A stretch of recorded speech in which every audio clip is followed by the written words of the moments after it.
वो दोनों शीना को अपनी जान से भी ज्यादा प्यार करते थे। शीना का 18वां जन्मदिन होता है और जैसे ही सुबह सुबह शीना उठती है तभी उसके माँ बाप उसे खुशी खुशी जन्मदिन की शुभकामनाएं देते हैं।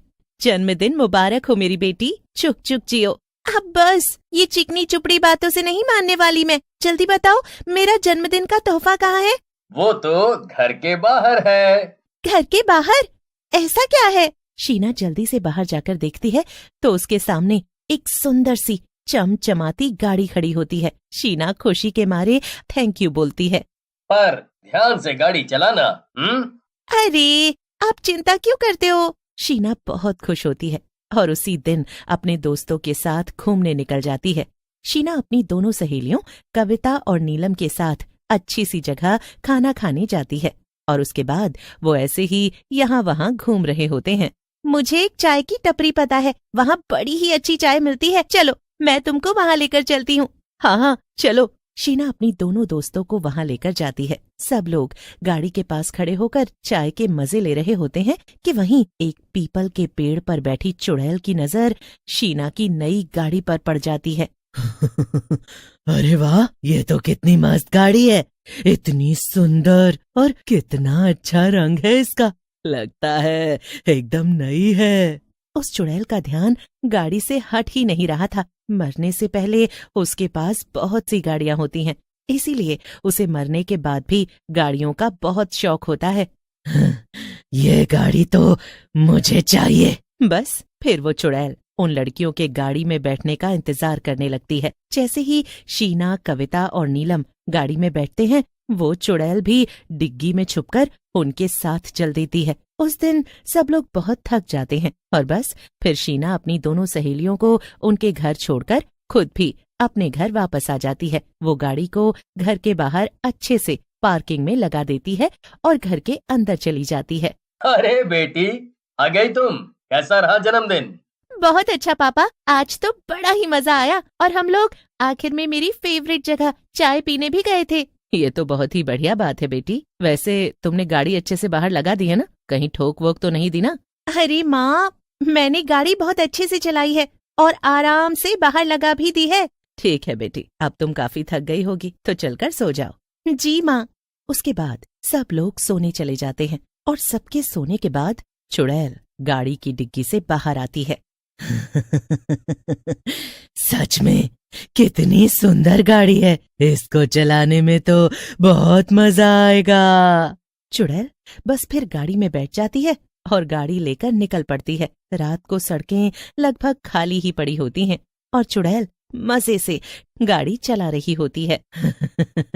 मरने से पहले मुझे गाड़ी चलाने का कितना शौक था। मुझे अपनी गाड़ी इतनी प्यारी थी, कभी सोचा ही नहीं था वही गाड़ी मेरी जान की दुश्मन बन जाएगी और उसी से एक्सीडेंट होकर एक दिन मैं मर जाऊंगी।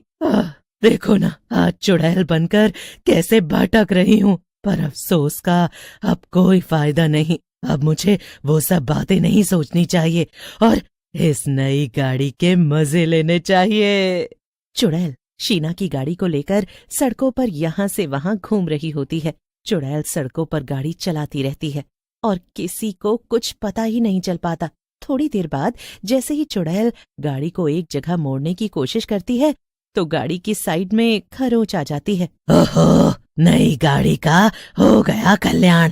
खैर, इससे मुझे क्या, मैं तो इसे इसकी जगह खड़ी करके जाऊं। चुड़ैल गाड़ी को शीना के घर के बाहर खड़ी करके चली जाती है। उसके बाद जब सुबह शीना के पापा घर के बाहर अखबार लेने आते हैं तो उनकी नजर गाड़ी पर पड़े निशान पर जाती है। मनोज उसी वक्त जाकर शीना पर गुस्सा करने लगता है। अरे पापा, पर हुआ क्या है? आप क्यों मुझ पर चिल्ला रहे हो? क्या हुआ है पूछ रही हो? तुमने नई गाड़ी पर इतना बड़ा निशान मार दिया और ऐसे बोल रही हो जैसे कुछ पता ही नहीं। निशान? कौन सा निशान? हे भगवान, मेरी नई गाड़ी पर कौन सा शीना जब अपनी गाड़ी देखती है तो उसे बड़ा ही दुख होता है और उसे गाड़ी की चाबी भी नहीं देते। शीना बेचारी उदास मन लेकर ऐसे ही पार्टी में चली जाती है। शीना के जाने के बाद चुड़ैल फिर से उसके घर के बाहर आ खड़ी होती है। चलो, बढ़िया है, जो गाड़ी यहीं पर खड़ी है। आज तो मैं सोच रही हूँ क्यों ना किसी दूसरे शहर जाकर घूम कर आया जाए। कितना मजा आएगा। मैं तो जब से चुड़ैल बनी हूँ यहीं की होकर रह गई हूँ। बस फिर चुड़ैल गाड़ी में बैठती है और निकल पड़ती है। इधर चुड़ैल गाड़ी लेकर शहर से बाहर निकल जाती है और मजे से घूम रही होती है, और उधर शीना इस सब से बेखबर अपनी पार्टी एंजॉय कर रही होती है। रात काफी हो जाती है। तभी जया की एक बार आंख खुलती है, इसीलिए वो छज्जे पर जाकर एक बार देखने लगती है। पर जब वो नीचे देखती है तो उसे अपनी आंखों पर यकीन नहीं होता। जया जल्दी से मनोज को जाकर उठाती है और उसे गाड़ी के बारे में बताती है। मनोज तो गुस्से से लाल हो जाता है। जया शीना को फोन लगाती है और इधर पार्टी में शोर की वजह से शीना को अपने फोन की रिंग सुनाई ही नहीं देती। लगता है उसे शोर में आवाज ही नहीं आ रही। जब आएगी तब उससे बात करेंगे, अभी कोई फायदा नहीं। चुड़ैल गाड़ी को 3-4 बार ठोक चुकी होती है, पर आखिर में तो वो हद ही कर देती है। उसके सामने से एक लड़का साइकिल लेकर जा ही रहा होता है कि चुड़ैल अपनी गाड़ी सीधा उसकी साइकिल में घुसा देती है। बेचारा लड़का दूर जाकर गिरता है और उसको बहुत चोट भी आती है। ये मैंने क्या कर दिया? इसको तो बड़ी चोट आई है, मुझे इसकी मदद करनी चाहिए। चुड़ैल जल्दी से उस लड़के को बेहोशी की हालत में हॉस्पिटल लेकर जाती है और उस लड़के को हॉस्पिटल के बाहर लेटा देती है। उसके बाद वो फटाफट गाड़ी में बैठकर गाड़ी को शीना के घर के बाहर वापस से खड़ी कर देती है और फिर वहां से गायब हो जाती है। चुड़ैल के गायब होते ही शीना घर पहुंच जाती है और वो सीधा जाकर सो जाती है। सुबह होते ही दरवाजे की बेल बजती है। मनोज जाकर देखता है तो सामने एक पुलिस वाला खड़ा होता है, जिसे देखकर मनोज हैरान हो जाता है। हाँ भाई, ये गाड़ी रात को कौन चला रहा था? तुम? नहीं, मेरी बेटी। पर क्या हुआ?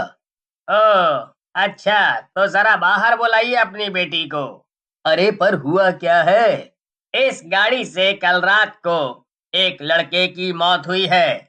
पुलिस वाला शीना की एक बात नहीं सुनता और उसे थाने लेकर जाता है। मनोज और जया बड़ी कोशिश करते हैं पर कुछ नहीं कर पाते। किसी को कुछ समझ नहीं आ रहा होता है कि आखिर चल क्या रहा है। शीना बेचारी पूरी रात थाने में होती है और उसके माँ बाप को देर रात अकेले ही घर आना पड़ता है। जब वो घर आते हैं तो उनको अपनी गाड़ी में एक चुड़ैल बैठी दिखाई देती है। अरे तुमने तो मुझे देख लिया। हाँ, वो मुझे गाड़ी का बहुत शौक है ना, इसलिए मुझे तुम्हारी बेटी की गाड़ी बहुत पसंद है। तो बस रोज रात इसे ले जाकर थोड़ा घूम लेती हूँ। मतलब कल रात तुमने ही उस साइकिल वाले लड़के को मार डाला? अरे वो बेचारा मर गया क्या? मर भी गया और उसकी मौत का इल्जाम मेरी बच्ची पर लग गया। वो बेचारी बिना कसूर तुम्हारी वजह से थाने में बंद है। ऐसा है क्या? चलो अभी चलकर मैं अपना गुनाह कबूल कर लेती हूँ।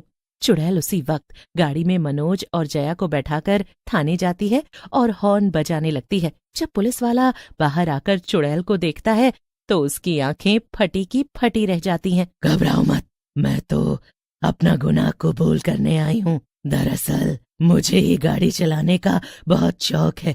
कल भी मैं ही इसमें घूम रही थी और अचानक वो लड़का गाड़ी के सामने आ गया। मैंने उसे गाड़ी में डालकर हॉस्पिटल के बाहर भी छोड़ा, पर वो बच नहीं पाया।